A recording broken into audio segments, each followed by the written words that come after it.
ઉપલેટામાં અખિલ ભારતીય કિસાન સભા દ્વારા મામલતદારને આવેદનપત્ર આપી ખેડૂતોના ધિરાણ માફ કરીને તાત્કાલિક સહાય આપવા માંગ કરવામાં આવી છે. સમગ્ર સૌરાષ્ટ્ર સહિત ગુજરાતભરમાં થયેલ વેસ્ટર્ન ડિસ્ટર્બથી પડેલ કમોસમી માવઠાને કારણે ભારેથી અતિ ભારે વરસાદથી દક્ષિણ ગુજરાતથી લઈ સૌરાષ્ટ્ર, મધ્ય ગુજરાત અને ઉત્તર ગુજરાતના તમામ તાલુકાઓમાં કમોસમી વરસાદ પડેલ છે.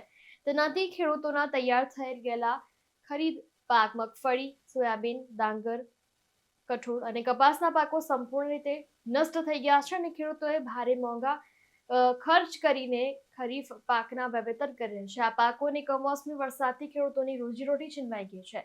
ખેત ધિરાણ અને લોન દ્વારા કરેલ ખેતી નિષ્ફળ જતા ખેડૂતોને હજાર કરોડ રૂપિયાનું નુકસાન થયું છે. ત્યારે રાજ્ય સરકારે તાત્કાલિક સર્વે કરી ખેતીની નુકસાનીનો અંદાજ મેળવી રાજ્ય સરકાર દ્વારા અને કેન્દ્ર સરકાર દ્વારા ખેડૂતોને આર્થિક સહાય પેકેજ જાહેર કરવા ખેડૂતોએ માંગ કરી છે.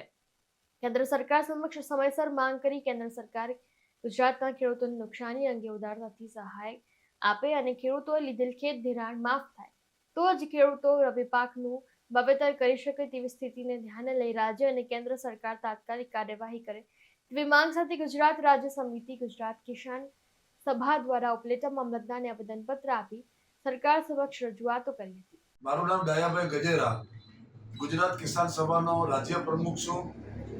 તારીખ 25 થી તારીખ 31 સુધી 7 દિવસ સુધી ગુજરાત રાજ્યમાં પડેલા માવઠાના ભારેથી અતિ ભારે વરસાદથી ગુજરાતમાં ખરીફ પાકના વાવેતર મગફળી, સોયાબીન, કપાસ, કઠોળ અને ડાંગરના પાકો નિષ્ફળ થઈ ગયા છે. ખેડૂતોએ રોજીરોટી માટે વાવેતર કરેલા પાકો નિષ્ફળ થવાથી ખેડૂતોને હજારો કરોડ રૂપિયાની નુકસાનીઓ થઈ છે.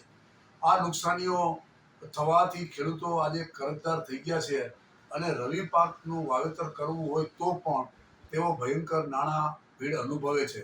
ખાતર, બિયારણ વગેરે લેવાના પૈસાઓ પણ તેમની પાસે હયાત નથી. ત્યારે ખેડૂતોમાં સામાન્ય રીતે ચારે બાજુથી એક જ અવાજ ઉઠ્યો છે કે ખેડૂતોનું પાક ધિરાણ માફ કરો અને ગુજરાત સરકાર, કેન્દ્ર સરકાર સમક્ષ આ ખેડૂતોની થયેલી નુકસાની અંગે રાહત પેકેજ માંગે અને ખેડૂતોને પૂરતા પ્રમાણમાં જો સહાય થાય તો જ ખેડૂતોનું વરસ પાર ઉતરી શકે તેમ છે.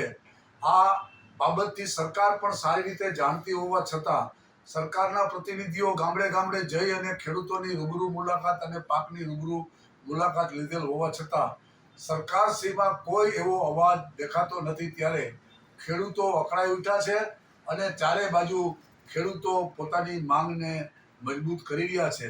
જો સરકાર સમયસર પગલાં નહીં ભરે તો આવનારા સમયમાં ઉગ્ર આંદોલન થશે. ઇમરાન સરવદી સાથે શુક્રવાર ઉપલેટા.